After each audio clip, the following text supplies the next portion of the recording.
Não dá pra dizer que eu não tô animado com essa nova saga, porque, bom, a cada episódio a gente vem se aproximando do objetivo final, que era a chegada em Láqua, e eu tô amando, muito bom. Mas, bora lá então pra mais uma review. Deixa seu like, não esquece de passar no meu link do Amazon. E é isso. E tem umas coisinhas também pra citar pra vocês. Bora lá. Bom, antes de seguir com o review, tem duas coisas que eu quero citar aqui que é muito importante. Primeiro é sobre o Humber. No episódio passado, ele diz como o Gibeon foi um personagem na vida dele que foi de extrema importância, que tirou ele de uma escuridão. É interessante também que ele segura, né, o que aparenta ser um Reaper Cloth, que é aquele traje que serve para evoluir alguns Pokémon, inclusive das Clops. Me pergunto se não teve alguma ligação em relação ao próprio Dusclops antes, né, de evoluir, e alguma coisa que afetava de alguma forma o Humber, e aparece aí, né, temos esse ponto do Gibeon, ou alguma coisa ainda que talvez seja explicada no futuro. E foi uma coisa que eu passei e eu não podia deixar de citar aqui. Outra coisa que eu preciso muito citar a respeito desse episódio vem mais como uma indicação para o seu final de semana a respeito de um filme que, assim, eu assisti e eu acho que tem tanto a ver com Pokémon Horizontes que pode ser uma experiência legal pra você. O arco de Láqua em Pokémon Horizontes, ele lembra muito o Castelo do Céu. Pois é um filme maravilhoso. E Láqua tem esse mistério que aparentemente está nos levando também para os céus. O colar da Lico, né, que foi uma figura importante também dentro ali de Pokémon Horizontes. E nós temos a pedra da Cheetah no filme, que também tinha muito esse lance de colar, como o da Lico. Lico e Roy com aquela amizade, de vontade de explorar, etc. E o lance da Cheetah e do Pazu, que também é muito semelhante com o que acontece no filme. Não só isso, nós temos, né, Láqua, e lá o local que eles estão indo é Laputa. Então, tem muita coisinha que tem um quê de referência, enfim. E eu só queria deixar pra vocês essa indicação, pra vocês assistirem, se vocês curtirem alguma coisinha extra. E quem já assistiu, pode me dizer aí nos comentários o que vocês acharam, inclusive sobre as semelhanças. Não tô aqui apontando cópias, não. Tô dizendo que foi uma experiência legal ver como o Pokémon e esse filme mesmo, né, trazem um aspecto interessante sobre essas aventuras, além das nuvens. Então, me diga aí nos comentários. Bora lá então para mais uma review da semana. Bom, eles chegam na cidade de Kurumital, que aparentemente é próxima a Láqua, ou pelo menos é uma cidade que pode conter informações sobre Láqua. O que me chama bastante atenção é que assim que eles chegam lá, tem um menino que se chama Yuha, e ele está discutindo com o pai porque ele disse que a anciã da vila, que inclusive aparentemente é bisavó do pai dele e tem mais de 100 anos, afirmou que a presença do Rayquaza preto pode trazer desgraças para o local.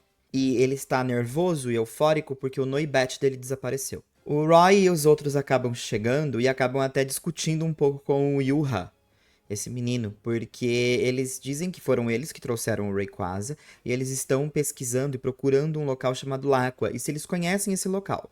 Eles dizem que não, mas o Yuha continua insistindo e pedindo para que eles vão embora, ainda mais se foram eles que trouxeram o Rayquaza, pois ele não tem interesse nenhum em ajudá-los. E aí ele sai correndo. E aí o senhor ali, né, que é o pai do Yuha, pede perdão pela exaltação do filho, mas o Frid, ele diz que quer conversar com essa anciã da vila, porque talvez ela pode trazer informações, mas como tem muita gente, ele quer ir sozinho, para que não fique uma situação meio intimidadora. E aí o cara vai levar o Frid até a anciã da vila. Nesse momento, os outros estão andando por ali, Lico, Roy e Dot, e acabam ouvindo um grito que vem dentro de uma montanha. Quando eles se aproximam, o Yuha tá gritando lá dentro, saindo correndo com seu Noibat e uma infestação de víbravas. E, assim, todos acabam saindo correndo. É muito engraçado. E temos um paralelo. Enquanto o Fritz está conversando com a anciã, ela diz que ela chegou a ver o Rayquaza quando era jovem, mais ou menos 3 aninhos ainda de idade. E o Fritz implora para que ela conte para ele como foi essa experiência e tudo o que aconteceu por ali. E voltamos já com os nossos queridíssimos trovonautas ali que saíram correndo dos Vibravas junto com o Noha. Bom, e aí o Roy e ele começam a discutir de novo, porque ele diz que foi até ali, encontrou o Noibat, mas acabou irritando os Vibravas e continua depositando a culpa no Rayquaza, e o Roy fazendo advogado do Rayquaza, dizendo que ele não tem nada a ver com isso. A discussão continua, mas a Dot e a Lico já fazem questão deles pararem com isso, eles precisam descobrir uma forma de saírem da caverna, porque agora eles estão meio que encurralados por conta dos Vibravas. Bom, voltando à velhinha, ela acaba explicando pro Fridge que tudo aconteceu quando ela viu o Rayquaza preto. Ela era muito pequena, mas foi bem no Monte Kurumi. Mas ele não é apenas um vulcão. Uma grande explosão aconteceu lá depois da chegada do Rayquaza. E ela viu ele indo até o céu. Lá, inclusive, desde muito tempo, é onde é dito que a Terra encontra com o céu. Ela diz que para ele tomar muito cuidado se ele pretende ir até aquele local, porque é muito perigoso. Ela afirma que depois de ver o Fridge, lembrou de um certo alguém que a mãe dela, na época, cuidou de um homem que tinha cabelos longos, brancos, e que ele aparentemente foi afetado pela explosão que aconteceu nesse monte. Provavelmente ela está se referindo ao Gibeon, logo após as coisas que rolaram lá em Laqua. E, enfim, talvez outras coisas acabaram acontecendo por ali e levaram o Gibeon a chegar até a mãe da anciã na época. Então ela pede novamente para o Fridge tomar muito cuidado com o local. Enquanto isso, Roy e os outros estão tentando sair da caverna. É bem legal porque eles acabam utilizando dos seus Pokémon para batalhar com os Vibravas.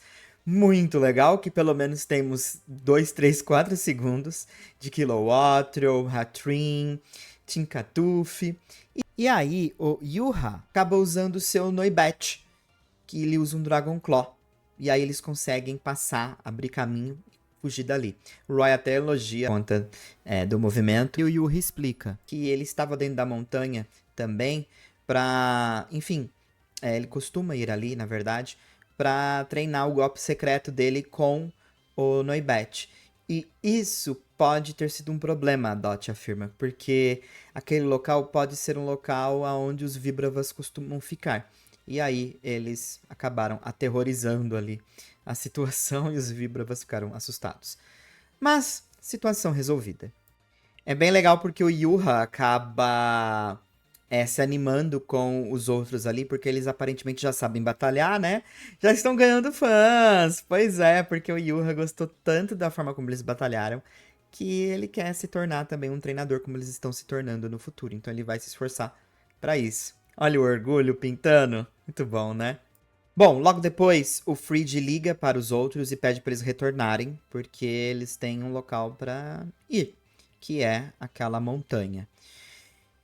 E é muito interessante porque a Agate está atrás de todos, olhando e observando tudo o que está acontecendo. Agate, você não engana ninguém. Pois é, e o Pikachu já percebeu que tem alguma coisa rolando por ali. Pois é, o que é frustrante, porque é um prédio aonde a Agate está olhando tudo e parece que é naquele local também. E possui o símbolo da Exceed. Será que o Gibeon construiu ou financiou alguma coisa para, enfim, ficar por ali só de olho? Aparentemente sim, porque provavelmente o Gibeon está ali. E a gente já percebe isso porque quando a Liko vai subindo a montanha com os outros, ela olha pra trás e acha um local estranho, como se eles estivessem, inclusive, meio que conseguindo furar as nuvens para ter uma visão boa. É interessante esse local, e é o local onde a gente viu no episódio passado que aparentemente o Gibeon estava. Então o Gibeon, ele está, ou, bom, sempre esteve, bem próximo de Laqua, só esperando a ativação do local acontecer. Porque ele está basicamente na cidade, no vilarejo. que conecta com Laqua. E agora, durante essa escalada, acontece algo muito interessante. Que talvez você pode dizer aí em casa que, tipo, eu queria que eles tivessem explorado mais esse lance de exploração com esses Pokémon. Mas os Pokémons do Lucius, eles foram muito importantes para que eles conseguissem subir. Cada um desenvolveu um papel ali para que eles conseguissem ir avançando. A Arboliva servindo de elevador ali para eles, né? Lapras levando eles pelas águas, o Kleavor quebrando as pedras, inclusive muito semelhante com o próprio conto do Lucius, né? E os seus Pokémon que desempenhavam funções diferentes. Então, assim, foi muito legal de acompanhar. E tudo a pedido do Terapagos. O Terapagos gritava, o Pokémon surgia. Então, muito fofo. E fez a Licos pensar, né? Tipo assim, provavelmente o Lucius chegou até o topo também com a ajuda dos seus Pokémon. Bom, e aí eles vão entrando numa névoa, basicamente, porque tem tantas nuvens. E quando eles chegam numa parte que parece ser o topo, que, bom, é o topo, está tudo coberto de nuvens. A visualização é impossível. Mas eles estão lá, sem reação. E agora, o que a gente faz? E o episódio termina assim. Olha, eu gostei bastante do episódio. A introdução do personagemzinho da vila é muito cara de Pokémon, né? Sempre a gente vai acabar encontrando uma criança que tem um temperamento mais forte, mas acaba se envolvendo de alguma forma com a história. E isso me lembra muito situações de filmes, tá? De Pokémon. Muito, muito característico. E foi assim, eu gostei. Como eu falei pra vocês, já venho falando nas últimas duas reviews, o clima de aceleração é constante. Então as coisas acontecem de uma forma muito rápida. Ou você absorve tudo, ou você assiste uma, duas vezes para tentar absorver, porque os acontecimentos vão rolando, vão rolando. E aqui não é diferente. As informações da anciã, elas são muito interessantes porque, para ela, como uma ainda criança, nos seus 3 anos, todas as situações que, enfim, aconteceram em Laqua provavelmente tiveram algumas consequências ali em volta, principalmente se a cidade e Laqua estão conectadas de alguma forma por parte da montanha, né? No caso do vulcão. Então, há situações que, obviamente, para uma criança e para o pessoal da vila, pode ser um tema mais sensível. Mas, ao mesmo tempo, a gente percebe que o Gibeon foi tratado pela mãe da senhora. Mas, aparentemente, ou eles nem sabem da presença do Gibeon por ali, o que é muito estranho, porque ele tem um edifício por ali. Ele tem uma moradia na qual ele fica e está exatamente ali. E faz muito sentido. E como a gente não pensou nisso antes, né? Fazia muito sentido ele estar o mais próximo possível da entrada que ele se lembra de Laqua. Porque se acontecesse de novo, ele estaria perto o suficiente para ir até lá novamente. Então, assim, muito engenhoso, né, do Gibeon estar ali esperando tudo acontecer. A batalha foi interessante com os Víbravas, mas acho que não tem muito o que explorar em base disso. Eu acho que o que dá para explorar em relação aos Pokémon nesse episódio é o fato dos Pokémons do Lucius terem desempenhado seus devidos papéis. Muito bom. Episódio gostosinho de ver. E como eu falei pra vocês, deem uma oportunidade pra Castelo do Céu.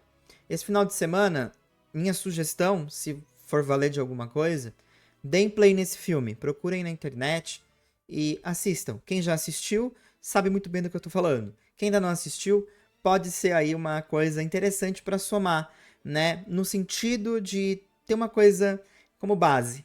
Eu achei muito legal e casa bastante com o que a gente está vendo aqui em Laqua. Então, bom, em Horizontes. Então, quero saber a opinião de vocês. Para mim, episódio interessante. Dou 4 estrelas porque, apesar das histórias estarem desenrolando, né, as situações estarem desenrolando, ainda sinto que poderia não estar tão acelerado. Eu quero saber aonde isso vai nos levar. E eu nunca fiquei tão ansioso pra ver uma história acabar. Porque eu não quero que acabe porque eu quero que acabe por acabar. Eu quero acabar porque eu quero saber o que eles vão fazer depois que essa história concluir. Então eu tô muito ansioso. Quero saber a opinião de vocês. E novamente, né? Estamos naquele climinha do pessoal já tá ficando forte, já estão ganhando ali algumas pessoas que estão reconhecendo que eles estão fortes também. Então, muito legal ver esse tipo de evolução. Como eu falei pra vocês, pode não soar orgânico demais, porque tudo é muito acelerado e esse anime ele tem que fazer o equilíbrio perfeito com os personagens que nós temos, né? Mas ainda assim, muito bom. Quero saber a opinião de vocês. A gente se vê na semana que vem. Muito obrigado pela paciência, pelo seu like e a gente se vê logo logo. Fui!